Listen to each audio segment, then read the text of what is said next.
ये वो घाट है जहाँ पर मृत्यु और पुनर्जन्म का चक्र जो है वो छूट जाता है इंसान से और मनुष्य को मोक्ष की प्राप्ति हो जाती है। कि भगवान विष्णु जो है भगवान शंकर की आराधना के लिए कुआं खोदे थे, जिसमें भगवान शंकर जब स्नान कर रहे थे तो उनके कानों का कुंडल जो है गिर गया था उस कुएं में, और तब से इस घाट का नाम मणिकर्णिका बन गया। कि शाम के बाद यानी कि सूर्यास्त होने के बाद से चिताओं को नहीं जलाया जाता है, शवों का अंतिम संस्कार नहीं किया जाता है, लेकिन ये घाट एक ऐसा घाट है जिस पे 24 घंटे कोई न कोई चिता जलती रहती है और आग की लपटें जो है उठती रहती है। अभी हम जिस घाट पर मौजूद हैं उस घाट का नाम है मणिकर्णिका घाट।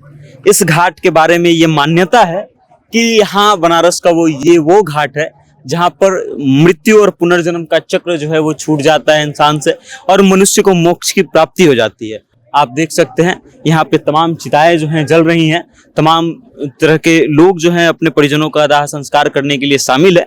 और हमारे पीछे आप देख सकते हैं महाश्मशान जो है मौजूद है।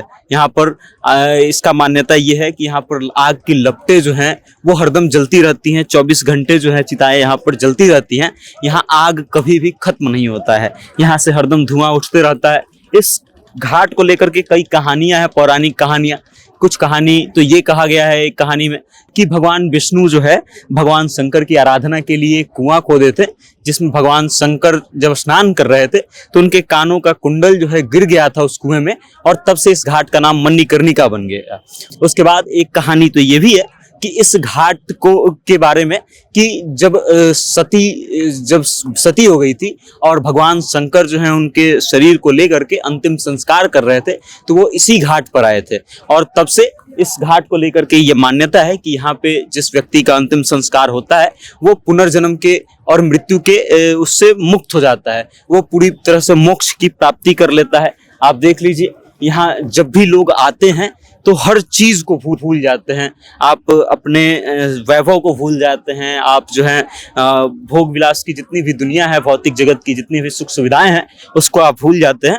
यहाँ पर आपको जो है सिर्फ और सिर्फ अलौकिक शक्ति का एक आभास होता है। इस घाट के बारे में ये कहानी है कि ये घाट जो है सदैव जलते रहता है। आप देख सकते हैं कि अभी भी कई जो हैं चिताएं जल रही हैं, कई 100 जो हैं वो वहाँ पे हैं जो परिजन जिनके इंतजार कर रहे हैं, प्रतीक्षा कर रहे हैं कि अपनी बारी का, और उसके बाद वो लोग भी अपने परिजनों का दाह संस्कार कर देंगे। आप समझ लीजिए कि ये घाट अपने आप में कितना महत्वपूर्ण है कि इस घाट पर हरदम चिताएं जलती रहती है। हिंदू संस्कृति के अनुसार अगर माना जाए तो ये माना जाता है कि शाम के बाद यानी कि सूर्यास्त होने के बाद से चिताओं को नहीं जलाया जाता है, शवों का अंतिम संस्कार नहीं किया जाता है, लेकिन ये घाट एक ऐसा घाट है जिस पे 24 घंटे कोई न कोई चिता जलती रहती है और आग की लपटें जो है उठती रहती हैं।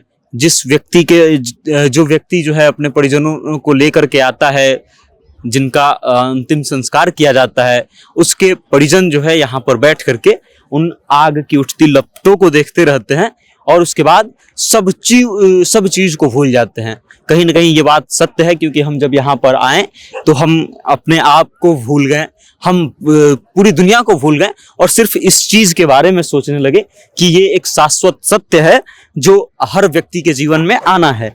आप देखिए कि अभी भी कई लोग जो हैं शमशान घाट में मौजूद हैं और यहाँ पर एक साथ कई चिताएं जल रही है, कई 100 जो हैं वो कतार में हैं जो आगे जाकर के जलेंगे। बाकी आप समझ लीजिए कि इस घाट का महत्व कितना है।